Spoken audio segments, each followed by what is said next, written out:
Hey everybody, welcome to the Cripescast presented by Jolly Good Soda. I'm your host, Charlie Behrens, and this is the podcast where we talk to people for and or from the Midwest. This week, my guest is multi-instrumentalist, performing artist, and producer, Klassik. He's from Milwaukee. He's a huge part of the music scene down here. Incredible singer, rapper, songwriter. I've been a fan of his for many, many years. We actually went to college briefly at the same time at Madison. As he'll explain in the podcast, he was only there a year, but just one of my favorite artists. I listen to his stuff at the gym a lot, but also just driving. Whatever. Great music. I suggest you check him out on Spotify or whatever. Or if you really want to support the artist, buy his album. Spotify's always got that evil thing going with artists, where they don't pay artists enough and everything. By the way, for all of you listening to this on Spotify, now you know. And how was everyone's Christmas? Was it good? What'd you get? Anything fun? I got something fun. I got COVID. Oh, jeez, Louise. Did you now? Yeah, I did. How in the heck did you get that? Well, shoot. Could have been a million different ways. But, got the COVID. Found out on the 23rd, which means I didn't buy any Christmas presents either, because that's usually why I do that on the 23rd. That's all right. I'll get their Chili's gift cards tomorrow. So it was Christmas. Christmas by my lonesome. But it wasn't that bad, actually. A lot of you know I got a big family, so a bunch of my sisters decided to come over on Christmas Eve. They were in front of the house, and they knocked on the door, and I was like, who is at the door? I'm the Velveteen Rabbit over here, But they were out in the front lawn doing a few Christmas carols. Very out of tune, mind you. Very, very out of tune. And my neighbors all got to enjoy that as well. So that was fun. They also left a stocking on my door, and it was full of booze. And, there's nothing that cures COVID like a little brandy, folks. That is not CDC recommended advice. Do not take brandy or sue the Cripescast when you do to fight COVID. So anyway, it was fun. And then on Christmas Day, I did actually go over to my folks' house, but I stayed outside the door. Christmas, if you don't know, if I haven't mentioned it on this podcast before, is one of my favorite holidays because in my family, we get these, our Kris Kringles is what we call them. It's one person in the family that you have to get gifts for, but nobody really cares about that. What we do care about is we also have to write a roast for that person. So I was super bummed when I figured I was going to miss that portion, but what ended up happening is my dad, oh, is that a COVID cough? My dad, who's a doctor, approved of this. So a doc from Fond du Lac, ladies and gentlemen. So they do things a little bit different in Fond du Lac, as you know. But what we did is pulled a little space heater next to the door and then opened up the screen of the door thing, and then I wore a mask, and I was 20 feet from everybody else, but I could still hear everybody's roast. I got roasted pretty bad by my brother John. My Kris Kringle was my sister Addie, she's very sweet, very nice sister. By the way, coming up soon, I'm gonna do some family podcasts. I'm gonna do me. I know I'm all over the place. Just COVID brain, folks. It's the brain fog. I can't help it. But I'm doing some family podcasts. It's gonna be me and my 4 sisters, me, my sister, and my sister, me and the older 4 sisters, then me and the younger 4 sisters, and then me and my brothers and me and my parents. I think it'll be a fun series. I hope, we'll see. I was going to have it come out this week, but, and then the gosh darn COVID got the best of me. Jeepers, criminy. So then Addie, anyway, that's my Betsy Maggie. That's my 3rd sister. Very sweet, but she came to my show the other week in Madison and snuck out a big White Claw. And then at the bar after, she said to my brother John, who works for me, John, just order some pizzas. And John was like, oh, no, I'll take care of it. And then he billed me for it. So I was like, oh, I took care of it. So anyway, I roasted her about skipping out on the bill. I thought it was pretty creative, but she was offended.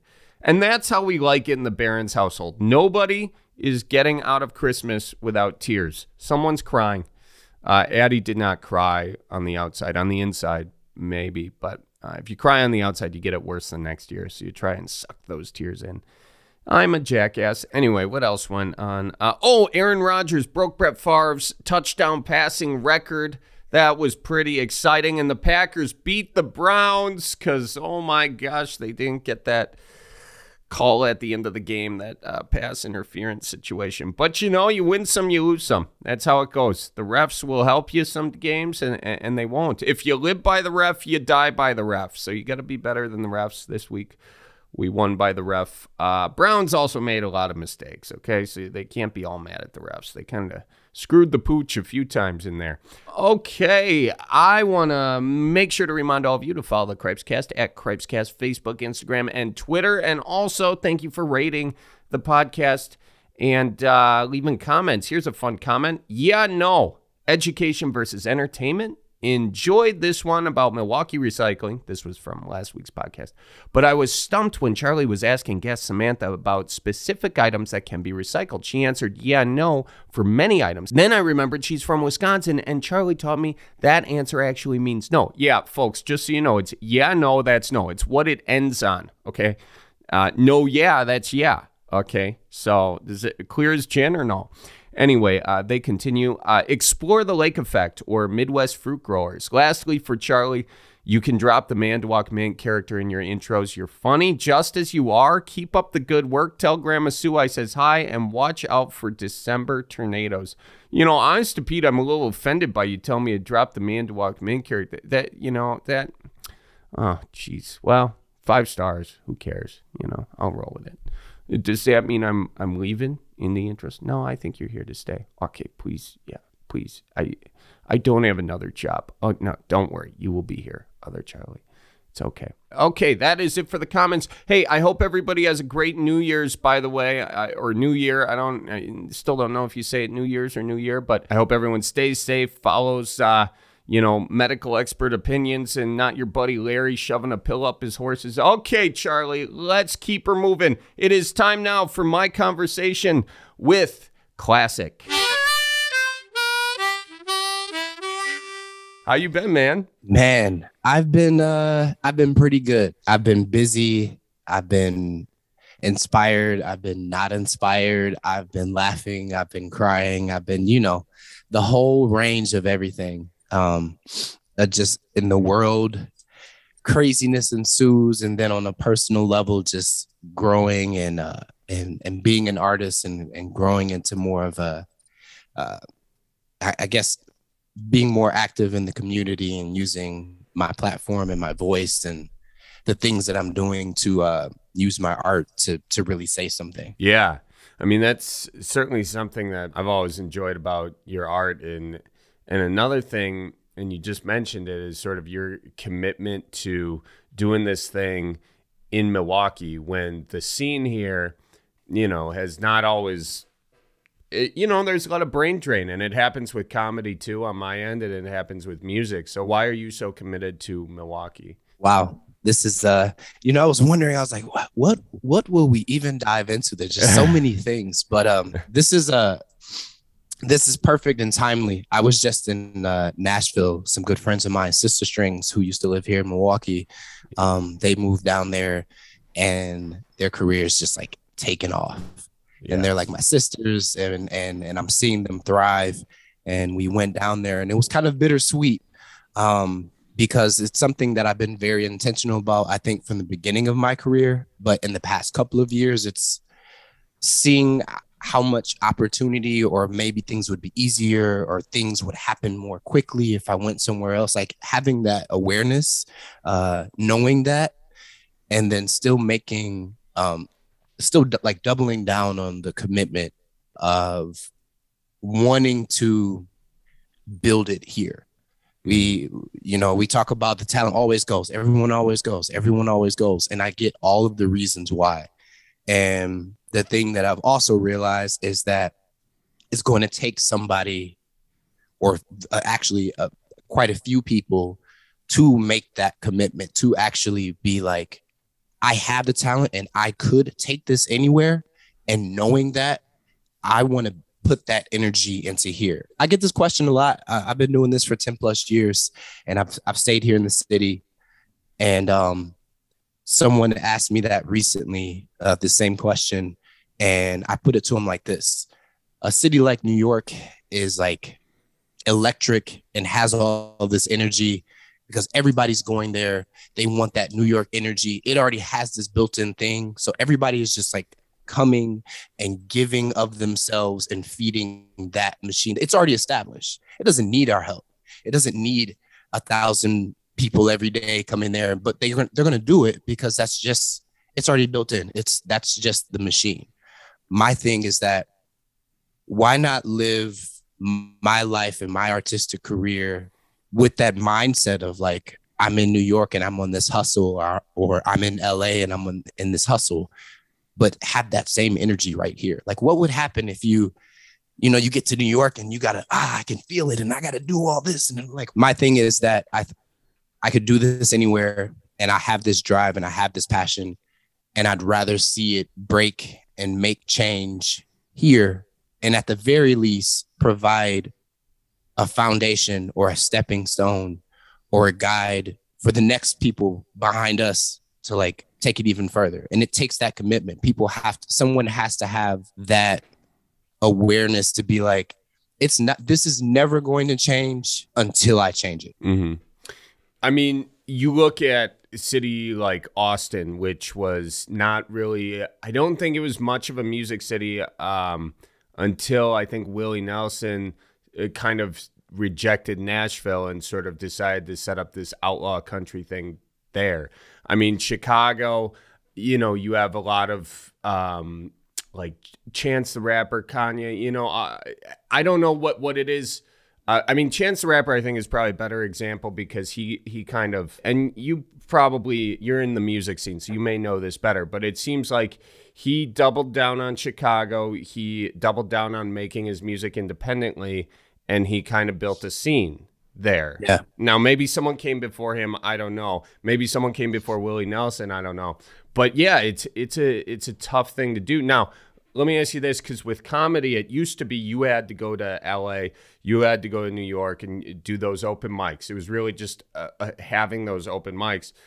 Now it's a little different because you can do it online. You can get a TikTok following or an Instagram following or whatever, and then you can be anywhere. Is the same true with music? Definitely. And that's the kind of double-edged sword, I would say, of the entertainment industry now in this new digital, which it's, where we're going with like meta stuff and like AR and like the next frontier and like with NFTs and all of this crazy stuff. It's clearly not slowing down. Like this ability to be everywhere from your own home. Right. Like this now more than ever, like you can be in your bathroom sitting on the toilet, and you can be in like augmented reality and like some fantasy island, like putting on a concert with like super huge brand sponsors because they're like buying up digital space now. So it's like this weird, to answer your question, yeah, the days of like having to physically go anywhere, especially at the rate as in which like the internet and our digital stuff is kind of progressing, you can be anywhere now more than ever. But the 22 of that is that everyone can do it. The gates are just wide open. So there's so much now being able to come through, where before it was like you had to make that pilgrimage, or you had to go here, you had to do this thing.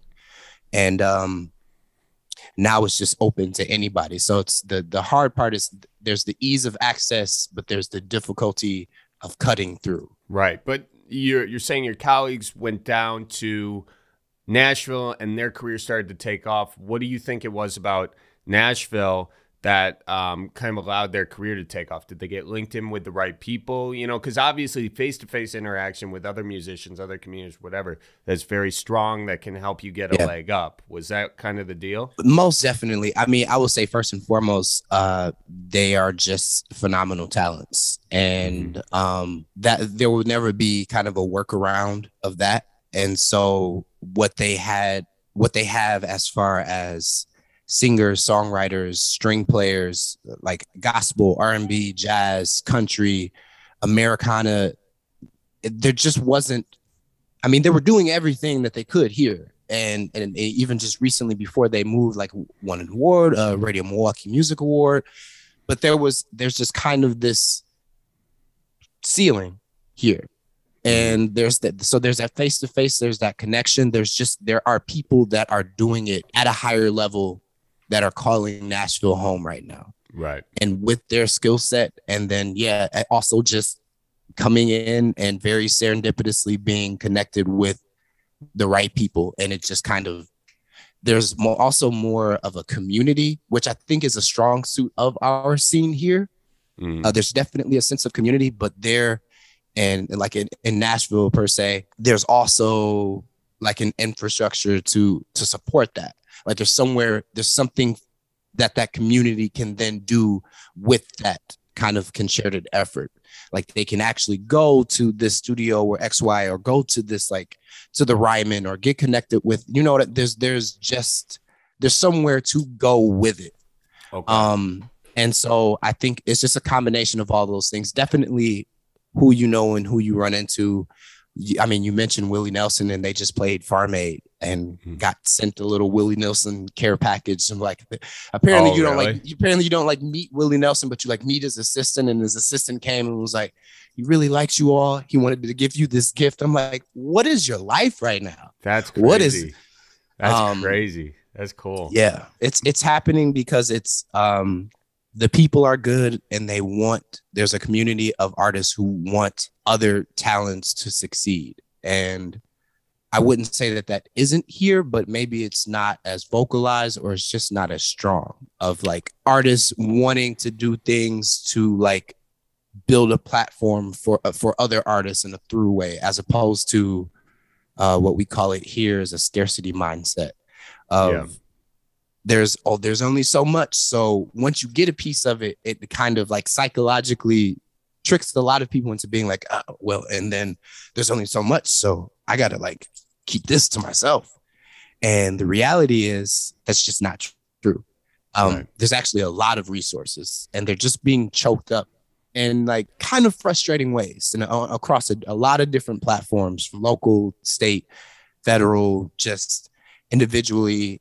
A lot of things. And during the daytime, I work at a sculpture garden, an art museum, and we work a lot in the world of like the grant world. And like, so I've been seeing a lot of behind the scenes things from my day job of this, the art money world, and the like culture funding, and like whose hands that's in, and like where it kind of just keeps getting cycled through. And then the stories that get told to the rest of the people kind of scratching and really digging in and doing things that are impactful.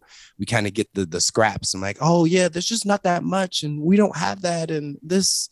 And now it's like, nah, actually, I saw your budget. I saw that grant you got. Why keep this up? This is what's keeping us from growing. It's the lie that we can't do it, that we can't support it. And it's like, no, you're just choosing not to. Yeah. I mean, I think the reality is that the government is always just going to disappoint, especially when it comes to funding arts or anything. I mean, pretty much in general, that's the role of government, is to disappoint and mess up money. Yeah. I mean, it's true. It's true. I mean, look at what they do. And I mean, it's very frustrating for me as well, watching a lot of this stuff happen. But it's everything from water quality to, you go down the line. It's obnoxious. I mean, everything from gerrymandering to lobbying and everything in between. Ooh. And when that stuff is that prevalent, when you can just basically, that's legal, to gerrymander, to lobby the way they do. Yeah. Everything else is, you almost want to give up on it. You can't. You got to vote and do all that stuff. But when it comes to like getting money for arts and all that, it's like, oh boy, we're a long way from that. So that being the case, and maybe, there are programs I'm not aware of, but that being the case, what is Milwaukee missing that, perhaps people could get together and say, okay, we're going to get this thing going because, you know, we haven't had it happen via government funds or whatever? I think the easiest way to say it is that I think we need fresh faces in these kind of decision-making positions. Okay. What do you mean decision-making position? Sorry to cut you off. The people in the boardrooms, the executive directors of the nonprofits, the people that are getting the funding at the federal level, and then those circles of which it kind of gets choked up in. I see what you're saying. So money's there. It's going different places. It's going different places. And I mean, that's the nature of it. Like, people are going to put the money into, people are going to do ultimately what it is they want to do. And so I think the thing is that, well, if no one here wants to actually invest at the ground level and make sure that, you know, that our public school system, like these are things that I fight for as a Milwaukee Public Schools graduate, as someone who had and it angers me that I have to think of this as a privilege, but I went to an arts middle school and high school, like public arts middle school and high school. And so I went to Roosevelt and I graduated from Milwaukee High School of the Arts. And those are rarities. And the people that came out of there, all of my peers are all like either working in radio or touring or on Broadway. So like my generation, specifically my graduating class, like watching this happen and be like, but we had all of these things and look what we were able to actually do with these things. Why would you want to take that away from someone? Mm-hmm. So I'm actually getting to see it. And that's where my passion for like being more vocal about these things is. I'm a direct beneficiary of this public arts funded thing. I wouldn't be where I am. I wouldn't be in the rooms. I wouldn't be collaborating with art museums and libraries and the conservatories and Summerfest and all of these things without those opportunities. So it almost feels like, and this is how I carry it, it's like a responsibility. Like I feel I have a responsibility because I had this thing and then I got to see it. And it happened actually as I progressed through school. You could see like a couple years behind us, things starting to get stripped away. Programs looking different, different programs being cut, class sizes getting bigger, this school being closed, and it just ramped up. And in a lot of ways, it feels like our like graduating class was really getting the last hurrah of like whatever those like really substantial and supported whatever like coasted us through the 90s. Like we literally just got the last, like, there's a little bit left here, we gotta get it. And it was like, man, what are they gonna do after us? And so I think we need younger, fresh faces.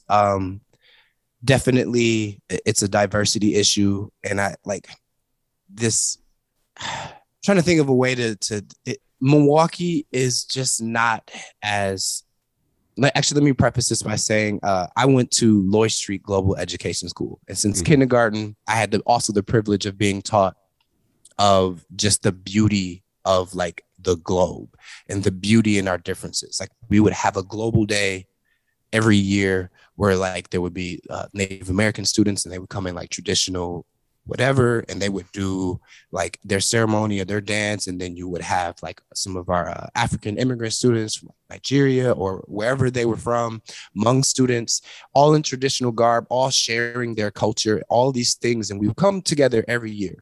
So for me, I also had the privilege because of my public school to see from a very early impressionable age that like, wow, these many, like the world is exciting because people are different, because they have different traditions, because they look different, because they dress different, because they bring something different. And I guess the frustrating thing now is when I mention like the decision-making, the boardrooms, they just no longer reflect that. Mm-hmm. And I don't know if and because I'm new to this space and just now kind of like being invited in spaces, I'm like, oh, this looks a little not like the rest of the city. This is weird. Like Milwaukee is just not as old and white as the powers that be that kind of keep things same. Like, it's just so much more diverse than that. It's so much. And not to say that old and white can't be beautiful. I love art museums. I love like old ancient things. And I love, European art, and I love African art. I love art. I love things that are beautiful. But what's not beautiful is like this homogeny, like, because we're just not that. And so if the people making decisions don't look like the people that are being impacted by those decisions, and with the recent, ruling with our Supreme Court, that kind of look like the next 10 years, we're going to have a tough road ahead of us. It's going to be kind of more of the same, more of the kind of, let's cut out the parts we want. Let's gerrymander the hell out of this thing. And let's keep this in our favor, even though we literally have to like redraw imaginary lines to make the power stay the way that it is. And it's just like, you're trying so hard to not be who we actually are. Yeah, no, it's obnoxious. That being the reality of it, that the government is going to do what it's going to do. These boards are going to do what they're going to do. And you got to push on that and all that. So you got that. That's sort of like one prong approach. But then I feel like there's got to be something else. So if for nothing else, just for your mental disposition, that you're not always disappointed by what's going on over here. What is something that maybe like it wouldn't take a ton of money to do, or maybe like, something to have here? Like, would it be a studio space or something like that? Or what? Because we do have theaters. You talk about the Ryman in Nashville. I mean, we got Pabst Riverside, a lot of nice theaters here. Is it like a space, an artist space? Is it a recording? Like, what else do you see as sort of missing from Milwaukee? So yes to some of those, yes to especially like the community and studio spaces. Shout out to Ray Nitty, who's like really behind, they're doing a lot of work in what's called the 30th Street corridor, right over there off of like 30th and Center. Yeah. They bought a bunch of these buildings. So it's like housing, studio spaces, like recording, podcasts, dance space. And it's like right there in the thick of the city. And I've been watching that closely. Ray is a pretty good friend of mine, who was also like rapper. He had a huge hit in the city that's actually just a pretty like national hit. But he is someone who I've watched also, like, he's ahead of me and used his platform and really started doing things in the city. Someone like Sam Webster X, another good friend of mine, when he was doing Free Space, which doesn't, I think it was more so like pandemic kind of slowed down a lot of those kind of community gathering kind of things, but a space where ideas can be exchanged, where professionals can be with aspiring, the connection with youth specifically, more spaces where youth can see, interact, engage, and learn from people like myself, like my peers, like those like elected officials, these spaces where they can actually have a conversation, learn, and maybe, because we have to like plant the seed early, like, because we kind of screwed it up. The generation before us screwed it up. And like, we have to leave pieces and we have to rope the next generation in, include them in, and give them tools. I don't know if any of this sounds like corny and cliche, and I feel like I heard these things coming up, but like now I'm getting older and I'm seeing like what the impact of this would be, of putting those tools in kids' hands. So I do a lot of education work through my day job and through just as an artist, something that I think is, shout out to Whitney Houston. I believe that the children are the future, like wholeheartedly. So the sooner that we can show them and give the kids a blueprint of what is possible, that's when change starts to happen. Yeah, definitely. I want to kind of circle back to this later on in the interview, but first I just want to give people a sense of your musical journey. So what was your first connection with music, and when did you know you had something special as a musician? So I started with music with the alto saxophone. And my dad bought me my first saxophone when I was in fourth grade. So I think I was 10 years old. And so I was a jazz kid all the way from, so I went to Roosevelt Middle School of the Arts and went to High School of the Arts. I studied at the conservatory with Berkeley Fudge, who was a jazz legend in the city. And yes, that is his real name. Coming up, I always thought that was like the greatest thing. Like, wait, your name is really Mr. Fudge. Berkeley. Okay. Like, how are you not like a cool jazz cat with a name like that? Yeah. So I studied with him for a number of years. And I think that did wonders for just like my musical ear. The way that he taught me was a very like call and response. So very just focused on like listening and being able to play back, but then like put your own spin on it. And that's something that I've always done just kind of throughout my whole career. So like my jazz beginnings, and I got to go to Europe in high school. And like, I had the privilege early on to see the power of music and where it could take you. And like being in Italy and playing a set at this like jazz festival. And I remember, because as a saxophone player, you're usually like the MC or whoever the lead instrument is, like you introduce the next tune or whatever. And I remember like me sitting up there talking and trying to make small talk. And I'm like, they have no idea what I'm saying. But as soon as you started playing that song, everyone knows. And that's something that like stuck with me early on, of like, okay, it's jazz. It's music in general is this international thing. It is literally a universal language. Doesn't matter what language you speak. If I pick up this thing that makes a note or a combination of notes and I make a melody, no matter where I go in the world, everybody hears, they'll hear that. Maybe they hear it in a different way, but it's still music to them. Music is music, no matter where you put it. So that was my beginning. I started with saxophone. I got into making beats in middle school. I started selling beats to like local rappers in high school. I did a very short stint at UW-Madison. Not anti-college. It just wasn't that, that experience wasn't for me. Mm-hmm. And, but in my time there, I was exposed to a lot of spoken word artists because of Madison's First Wave program. So a lot of very close friends who are close friends to this day, talented artists, theater folks, dancers, spoken word artists, like New York Times, like you, national bestsellers, you know, like yeah. I had the privilege of being kind of forged in that. And a very good friend, an MC from Chicago, was the first one to kind of push me into the rap world. So I was like producing a project for him, and we're just like, I'm playing them beats, and then I like get the urge to like rap him. I had one rap in this notebook that I intended for no one to ever see. And I remember I did it. We're in his dorm room and I rapped it. And he was like, that was your first rap? That's your first one? And I was like, yeah. He was like, all right, so we're going to do a whole album. And I was like, oh, okay. So I guess I rap now. Yeah. And then we did our first show.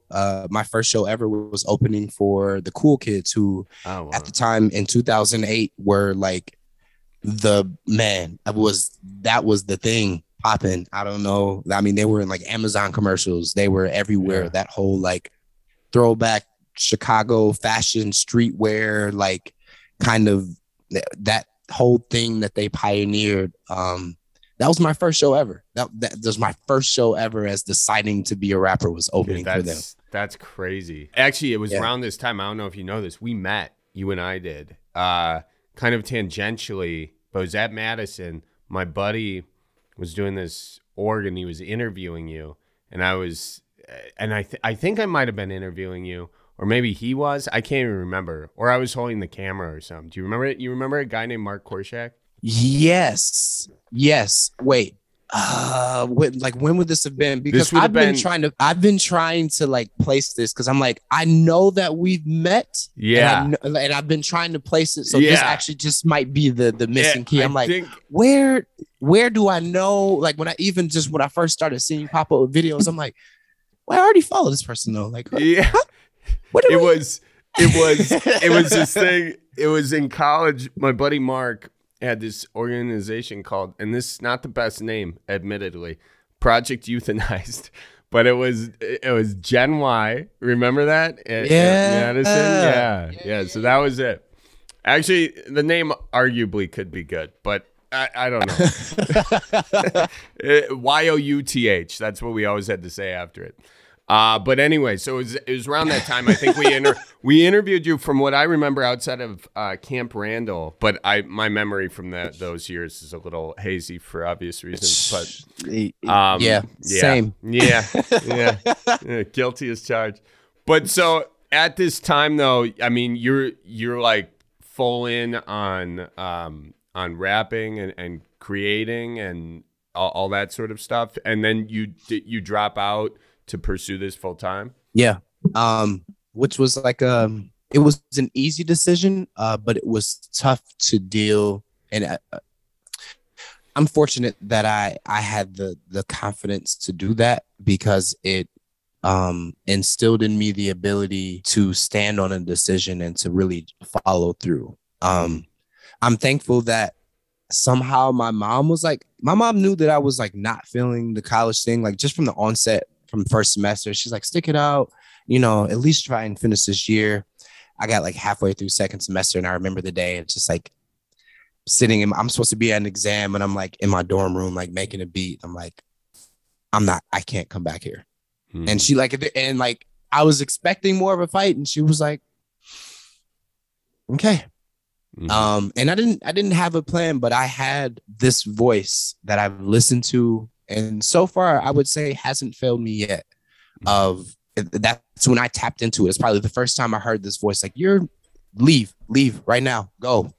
This is not where you're supposed to be. You do not stay here. And I'm like, what do you mean? But okay. All right. I'm a rapper now, guys.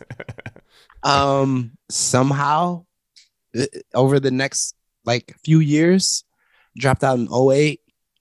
I put out my first, I want to say my first EP in 2010, which had my first song on local radio. And then 2012, I put out my first full length album.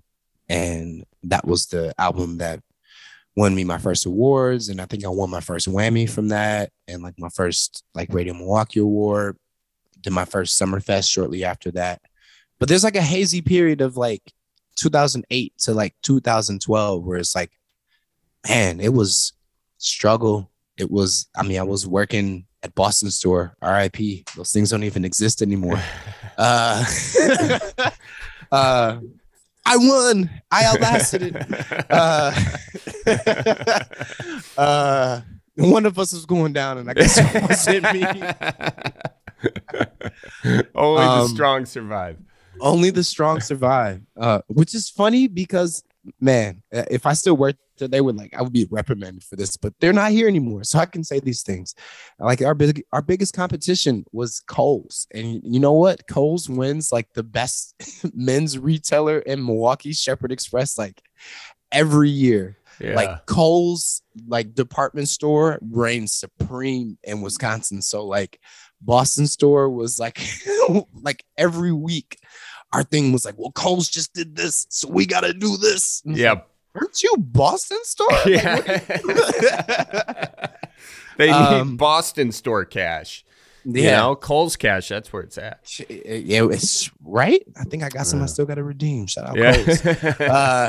I was working and I was figuring out what I wanted to do as far as music. All right, I'm an artist now. What am I gonna say? And so it was a few years of being young and working full time and drinking too many dollar beers at Brothers on Wednesday nights and terrible relationships and it's just a lot. I just remember a period of a lot of confusion and a lot of tough times, just scraping to get by and all for that, just especially in that 4-year period where it was okay, I dropped out, and then watching all my peers graduate, and I'm in the lowest points of dang, did I do the right thing? Maybe I should have stayed. And every time that happened, that voice was no. we have a job to do. And even if you don't realize what it is now, we're still going to do this. And I don't know. It's like the opposite of, I don't know if you or anyone out there has ever watched Dexter. I'm a big Dexter guy. Yeah. And where he has his dark passenger, I like to think of mine as a light passenger. And so there's definitely this kind of guiding force. At times it feels like maybe it's like how I envision like kind of my father's spirit guiding me. I mentioned that my father bought me my first saxophone. Yeah. And he died the year after.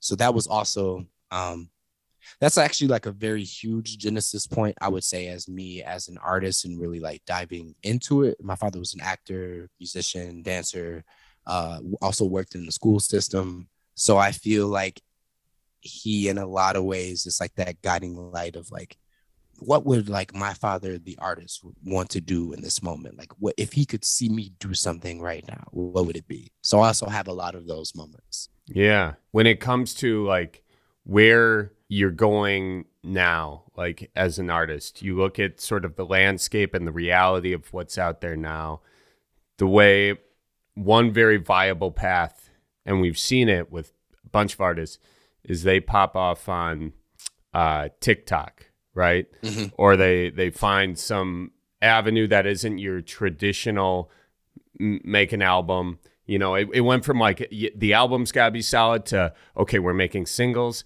And now it's like, okay, we're making hooks for TikTok. And we've seen artists just, you know, become $1 million a year artists or whatever, just off a TikTok beat.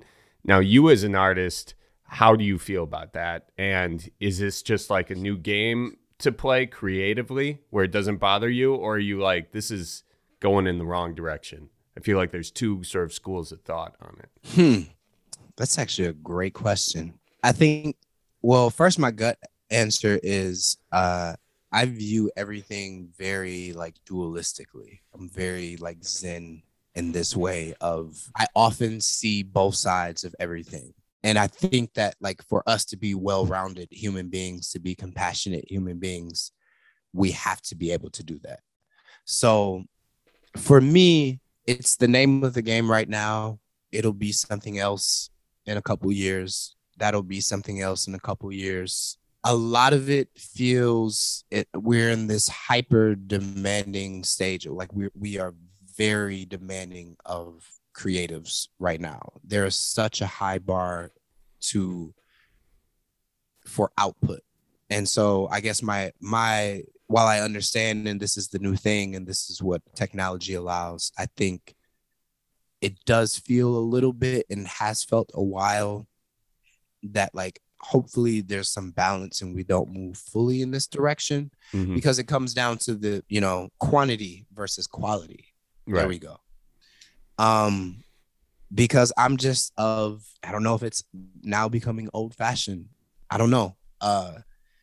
That I think that like logistically and just probability wise, quality is going to suffer. I think the bar of the things of which we deem the thing has lowered, because it's just the result of like doing a thing over and over and over, as opposed to celebrating like innovation, celebrating thoughtfulness. I think that a lot of, and this has always been the case, this isn't a new thing. What is most popular, or what is mainstream, and what is pop, or what is like the multi-billion stream thing, has never really been like Bob Dylan has never really been like a, hot 100, number one artist, but I mean, Bob Dylan is Bob Dylan.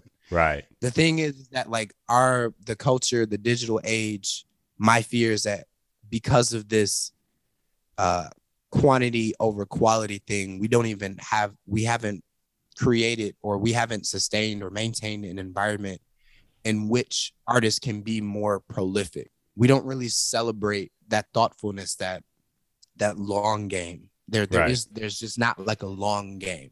It's just built to like, get your thing now and then go. Get your thing now and then go. And I mean, like an artist that I super respect is someone like Kendrick Lamar. Like he's someone who has come from like in this like streaming era, but it's like put out an album every few years, like 4 or 5 years maybe. And every one of them is like, yo, what? This is so well thought out. You deserve to be in this spot. There should be more people who like, you can feel the difference of like when I'm putting thought into my art as opposed to like whatever the TikTok song craze is. Like, it's cool, it's entertaining, but we need balance. You know what I mean? Like it can't just, it's all entertainment, but like there can be value and there can be substance in entertainment. And I think that's what differentiates really great talent. Yeah. Like a good talent can do the thing and like, yeah, and it has all the marks and it does the thing and it has this sound and it has this formula.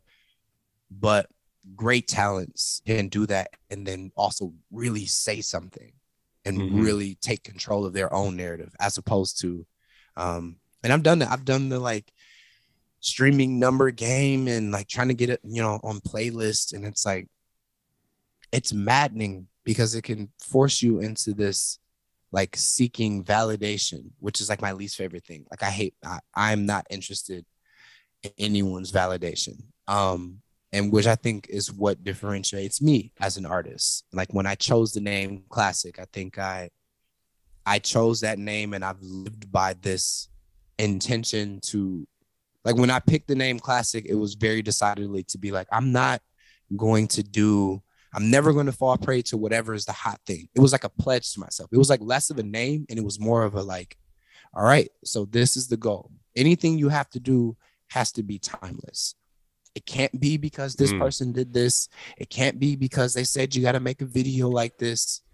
Everything I've ever done is because I believed in it. I had something to say and I wanted to share it. And I wanted to share it in a new way that challenged myself each time. I'm constantly trying to get better. Constantly setting new goals. We don't encourage that enough on the mainstream level. Like, you're not encouraged to like challenge yourself or to try new things. It's like, find this thing that works and then just do it. That. Yeah. Just do that. And this is the life that I chose. And the life that I chose is not me making, I mean, I've dabbled in it. I've tried it. And I can also just tell when something isn't natural for me, like the TikTok thing or like doing a behind the scenes thing. The one thing I do is just a lot of lives. Yeah. Whether it be Facebook lives or Instagram. Those are great. And thank you. And for me, that's my compromise. That's like what I'm letting people in on is me literally creating, rehearsing, trying new things, saying stupid things, saying things that don't rhyme, saying things that sound bad. Like I let people in on that. And I think that's like a super vulnerable thing. And it also keeps me sharp. It keeps me in the practice of doing something. Like while I may not be practicing my saxophone the way I wish I was, I keep intending to pick it back up. It's actually behind me. Can't really see it. Or like pick up my instruments. I have an early New Year's resolution set. I'm going to finally take piano lessons. I play a lot of piano. I've never taken lessons. I play everything by ear. But I love piano. I love classical piano and I love jazz piano. Also another namesake connection. I'm a fan of classical music. So I was like, what if like Mozart and like Kanye West and like Pharrell and Lupe and Kid Cudi were one person? Yeah. And like that's my thing. Like I want it to be, I'd like to call it symphonic rap and soul. So it's like the soul of like a Marvin Gaye, but with the like swagger of a like Jay-Z, but with the like beauty of like, maybe people wouldn't even expect that about me, but like the beauty of classical music. Like there are classical songs that literally make me cry. I'm such a music fan that like certain melodies, and when you sit in front of 100-piece orchestra and they're like playing this really sweeping big thing, you're just like, oh my God. I love that. And so those are all the things that I'm trying to like constantly trying to evoke with my own music, just using, Yeah. keyboards and computers. Well, and hearing you talk about all this, I mean, you seem like I suppose I would probably consider myself like a little bit more utilitarian with some of what I do, like making TikToks and all that sort of stuff in the hopes of like getting some cash rolling or whatever, and then be able to invest in the bigger projects. That's one way. But what happens, is you're still churning the wheel, doing the thing, and sometimes those bigger projects don't happen. That's sort of the duality of it.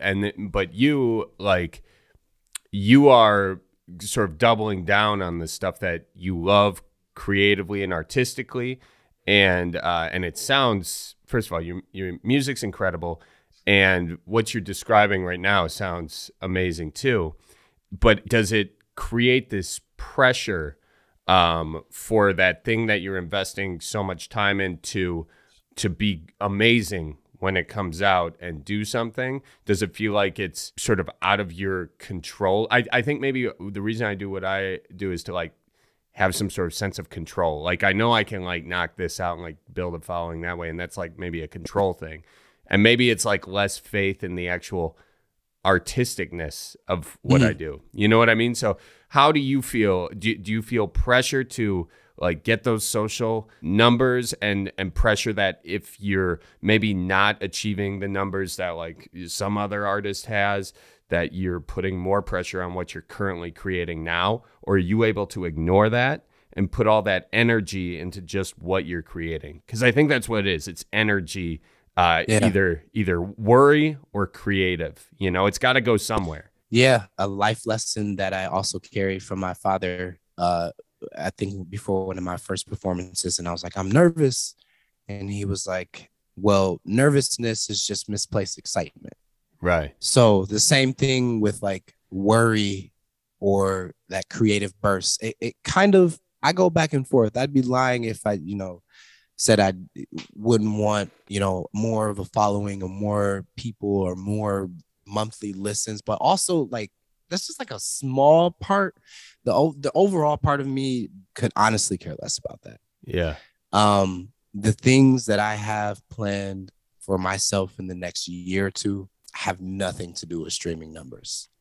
Mm-hmm. I'm inspired by artists like Nina Simone, who was a phenomenal musician and also just like a vocal activist, and who in everything she did, it just exuded this like that's what I want to be. I don't see a lot of that around, and that's the goal for me.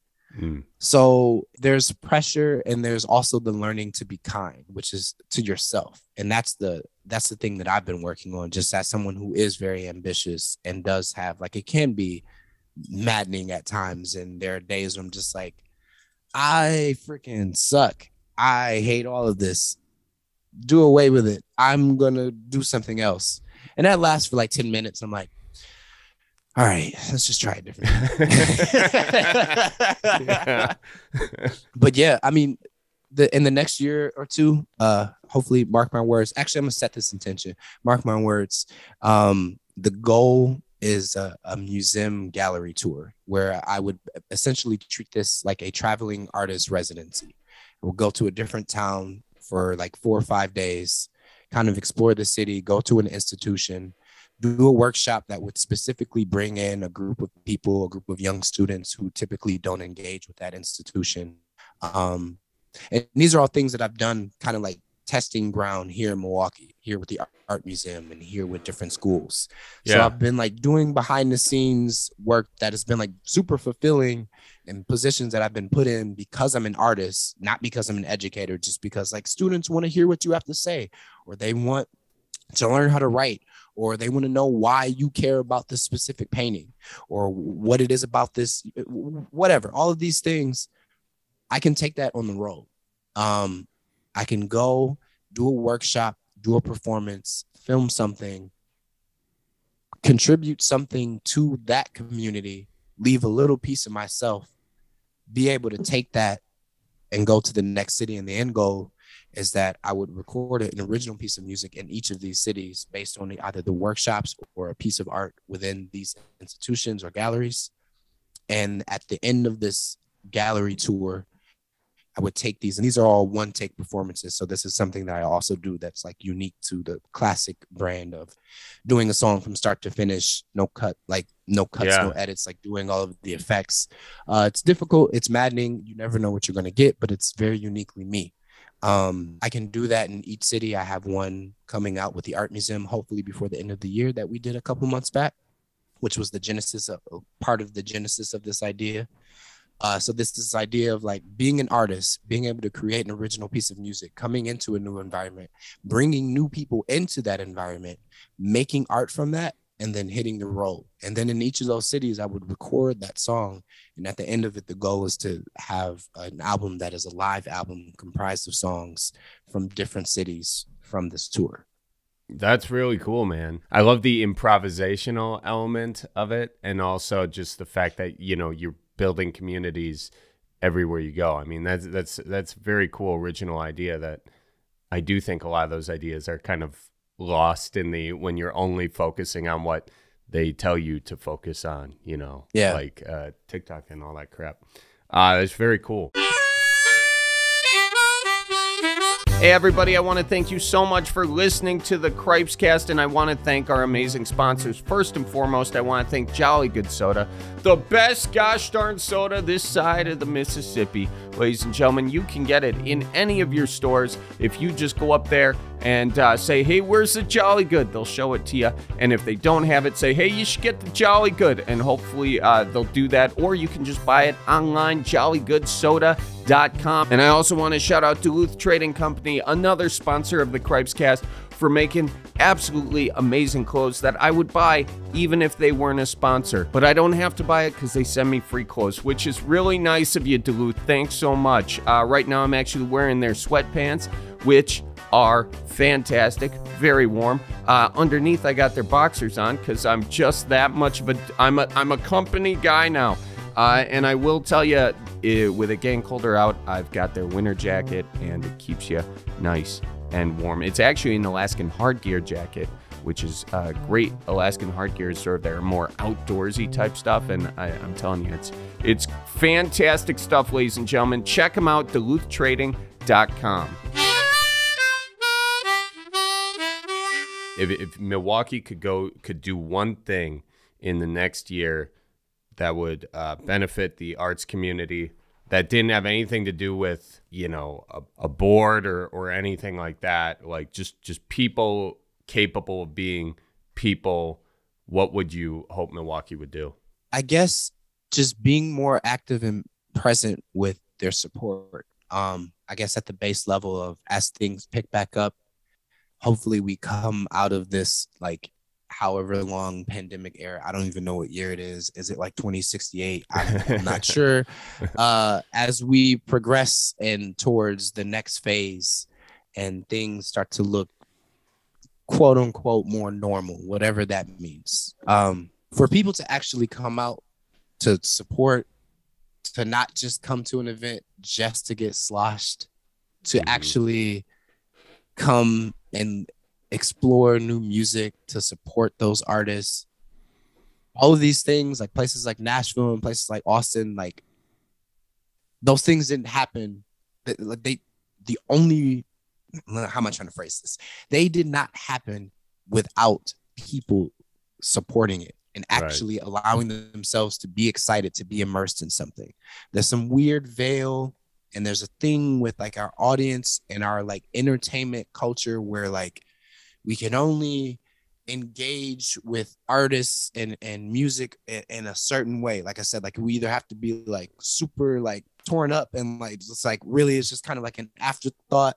It's just kind of playing background, or it's like your friend doing a show and it's like the same like 5 people coming to that show. Just people being more active and supporting the people who are clearly just doing phenomenal things and inventive things and talented artists. Come out, support, spread the word. Those things you can't replace. And then especially in this digital age, we actually have more of a way to do that. Like, how can you help that? Like, share this artist, like share this work, share that you like bought this merch. Tell somebody in casual conversation, you were like, you were in a Reddit thread, I don't know, like whatever your thing is, whatever your internet thing is.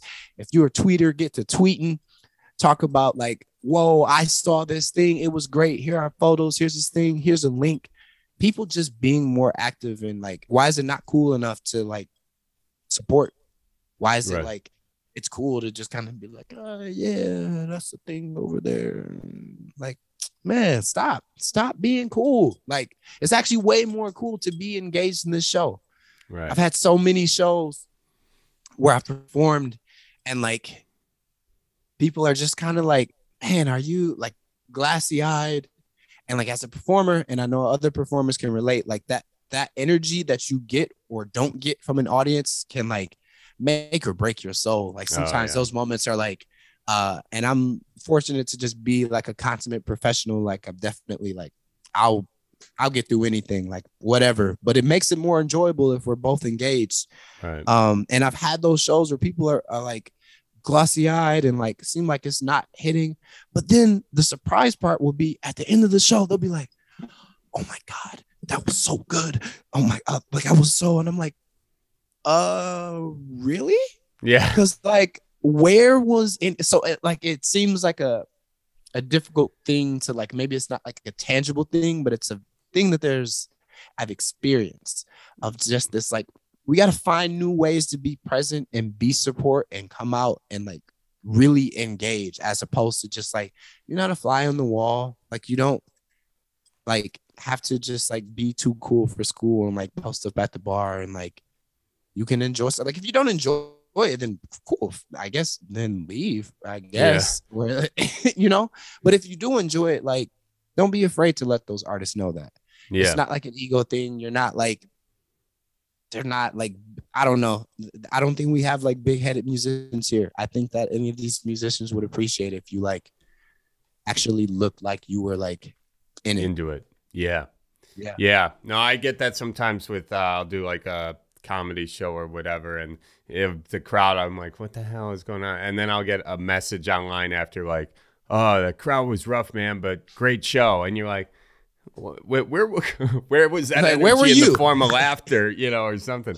And maybe I just had a bad show and they were just being nice. I don't know, but I don't think so. We just never know. There is that group mentality sometimes where if but you can change that group, and yeah, that does affect the performer very much.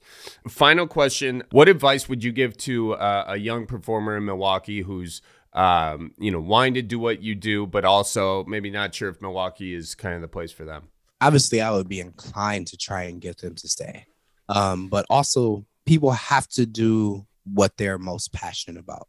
And that there's no way around that. So the thing that I tell all the classes that I interact with, like the parting words, and I guess like a perfect answer for this, is that if music is a thing, or you think you found that thing, or if you haven't found your thing yet, I speak a lot about like your thing. And your thing is that something that brings you a different or a unique type of joy and a sense of fulfillment that nothing else does. So it could be music, it could be writing, it could be vacuuming, it could be cleaning, it could be painting, like whatever that thing is, the sooner you figure out what that is and you start walking in that path of that excitement, of that fulfillment, maybe it's not a career, maybe it just ends up being a hobby. But if I tell you what, people who have like really dedicated hobbies that they're passionate about, those people are like happier people. So even if they have some day job or thing that they got a thing that they go back to and it makes them feel, the sooner you find the thing that makes you feel, and hopefully I hope to God that it like keeps you here, because we need that energy here. But whatever it is, figure out what it is. And if you are sure, not if your friends are sure, not if your parents are sure, not if because it's somebody said it was cool. Like if you feel this thing, give it your all and let it take you wherever it takes you. Don't question it. Feed that because it keeps you balanced and it keeps you. I think that's our purpose. I feel like that's the purpose to the grand question of life itself, is like we are on this planet to figure out what is that thing especially that makes us individually uniquely tick? And then how does that then give us a pathway to contribute to the world? Yeah. That's awesome, man. Those are great words. Very deep. We're ending this in the deep end. So in the deep end. Yeah. Here we are. I love it. Did I not ask anything that you wanted to talk about or promote or anything like that? No, I feel like I like the flow of this conversation. Like I said, I wasn't quite sure with me. I mean, like I put out a song this year, and but that's neither here nor there. Like again, it was a song that I thought was going to be, man, this is the song that needs to happen. This is going to pop, and it didn't. And this is just the world that we live in. Well, let's talk about the real quick. I think I know the song you're talking about, but let folks know what song it was and why do you think it didn't pop the way it should have? So the song that I put out this year was Black Holiday, and I put it out right before Juneteenth, which is, for those that don't know, it's pretty much a Black holiday. It is the day that we celebrate the emancipation of the slaves, but it was like 2 years afterward. So like we actually celebrate the last of the enslaved people finding out that they weren't enslaved anymore. And so I did this song, Black Holiday. I shot this video with Sam Morgani, who was a very good friend of mine and a very talented videographer and photographer here in the city. And it was just like this, man, with everything going on, just like it's like the song about resilience and about just like how just being Black and joyful could just like, maybe we don't know how we're getting through this, but as long as we retain that, nothing can tear us down. Like I felt powerful about it. I wrote it the year before that. I actually wrote it during 2020, and it took a year for me to get it to the point of releasing it. And I really couldn't tell you. I don't know why it didn't. I don't know exactly what my expectations were. I just wanted it to resonate with people, and so I guess less so than like the numbers, like in and of themselves. It felt like an important enough message that I wanted to resonate with more people. But it just showed me that there's more work to be done, and I think it's a great song. If you haven't listened to it, Black Holiday is out everywhere, and even if it's not your cup of tea, or even if you don't like the way it sounds, I don't know, I'm going to keep making music, and I'm going to keep making things and keep doing bigger and better things because I'm an artist, and that's what I have to do.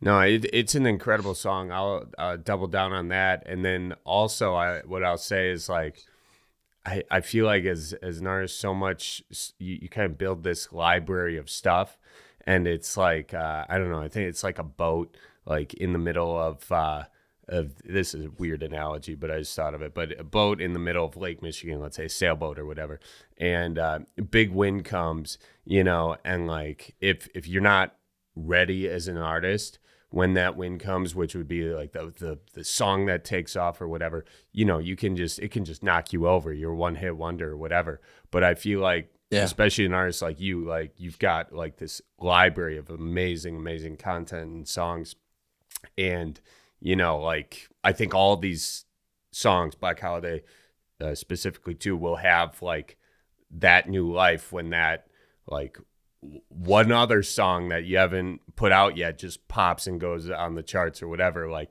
I mean, that's how it worked for, Bob Dylan. You brought him out before. That's how it worked for him. And I think Prince kind of had a similar thing. But, I mean, it's like, it's all about that. Just kind of, it's just about doing that work. I feel where you make incredible stuff, and it's just the problem isn't the artist. The problem is just the distribution models. It's like there's so much content. Like, how do you get yours to stand out? So cracking that code is, I mean, we try and crack it every day. Sometimes successfully, sometimes not. So just is what it is. It is important. I'm glad you put it that way. Somebody that came up in a conversation maybe some years back, the importance of that, of keeping myself forward minded and knowing that like when that does happen, when that song or when that album does crack, I'm not a spring chicken. I'm not some new artist.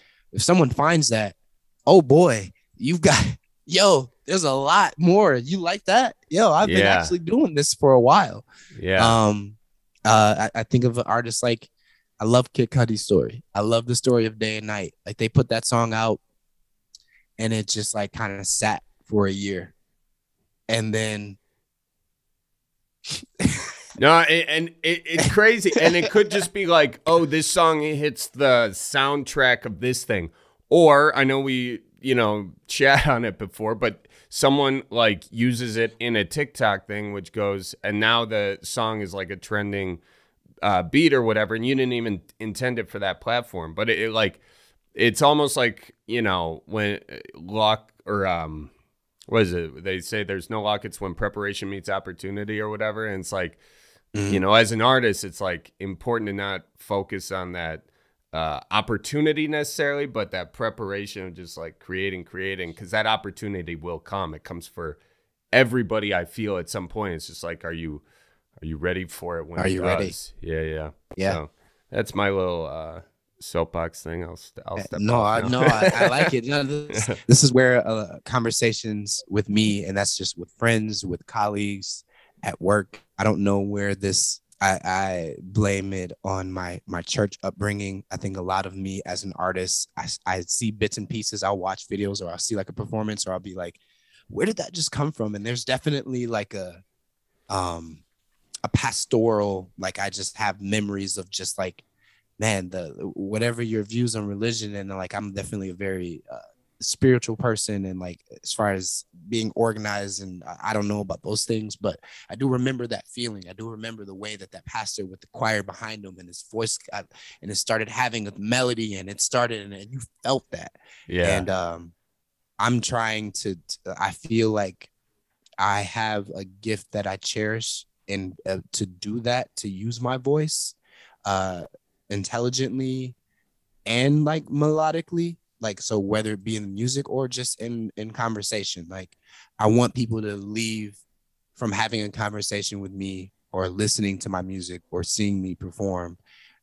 My number one goal is that like you have to feel inspired. Something's got to hit. If you're not leaving a conversation with me or leaving one of my shows and you're not feeling inspired, then I did something wrong. That's the, maybe it's lofty, but so far I think it's been pretty good. Like with carrying myself with that, I usually succeed. Whether any show or any conversation, people acknowledge, they're like, man, ooh, feel the things. Yeah. It's like, yeah. That's what we're here to do. Yeah. I have this and I'm sharing it with you, and you go out there and then you share it with someone else, and we keep this thing going. Man, those are inspiring words for any aspiring performers out there. So thanks for sharing, man. Thanks for the conversation. I thought it was great. Of course. I thank you so much for having me. And I mentioned it earlier, but again, congrats on the book. Oh, thanks, man. Thanks. Yeah, we got to get together in person too and see if we can't collab on something. Yeah, I would love to. We almost had one. What was that, like a year or two ago? We reached out. And I think I just had like other stuff going on and it didn't work out. But like, definitely I'll keep riffing on ideas. And if you certainly have anything, just reach out. And but this will come out. Definitely. This will come out in a couple of weeks too. So, we'll start with this and see where it goes. Absolutely. Well, man, thank you so much for having me here and allowing me to speak and kind of wax poetic with you. Dude, thanks for coming on, man. Great words. Really inspiring. I appreciate you. Man, and keep making people laugh, because we need it. I definitely enjoyed watching your career progress. Just legitimately laugh out loud moments, or just like seeing videos of yours, and I'm like in a funk, and because there's no shortage of things to feel down about. So thank you for that gift of comedy in your true Wisconsin fashion. So like, it's something to be proud of, like seeing you on these platforms and being like, oh man, this is great. This is like a little piece of home. This is something about home to like actually laugh about and enjoy, as opposed to like watching the Supreme Court, Wisconsin Supreme Court and stuff, and you're like laughing to keep from crying. So thank you for the genuine laughter and what you bring to the world. I'm the violin player as the Titanic sinks, that's Yeah. Well, Find a hopefully it doesn't lifeboat. sink all the way. No, it won't. It won't. It won't. We'll figure that out. Well, thank you for your music. I'm going to throw it right back at you. I love your stuff. It's on my playlist. It's great. Everyone should check it out. What platform do you prefer they use to check you out, by the way? They're all acceptable at this point, you know. Yeah. I think that over in the coming years, I'm thinking of like making more of a switch. A lot of artists are pretty fed up with the, you know, current streaming models. I think Bandcamp does a great job of supporting artists. I have some things up on there, but I'm on all of the streaming services, and YouTube and Spotify and Apple Music. And all of those links can also be found at my website, which is iamklassik.com. Cool. And that has some of my one-take videos as well. Awesome. And we'll put all that in the show notes as well for people to get easy access. So cool, Amazing. brother. Well, thank you very All right. much, man. Take care. We'll see you around soon. All right. Yep. Thank you, man. All right. Later. Okay, and that is it for this week's episode of the Cripescast. Make sure you follow Klassik at I Am Klassik, Klassik, on all social platforms, or you can check out his website, iamklassik.com. And of course, you can follow the Cripescast at Cripescast on Facebook, Instagram, and Twitter. And I hope all of you keep her moving. I hope you watch out for deer. Tell your folks I says hi. Stay safe from COVID. And as always, go Packers and the Bears. So roll out the barrel and get the band brewing. Life's got you down, just keep her moving. It's on Wisconsin, the Badgers say it's the old Wisconsin Jubilee. You know, sometimes when you're ice fishing, you put your foot in the walleye hole and go ass over tea kettle and you think you're done. No, you gotta keep her moving.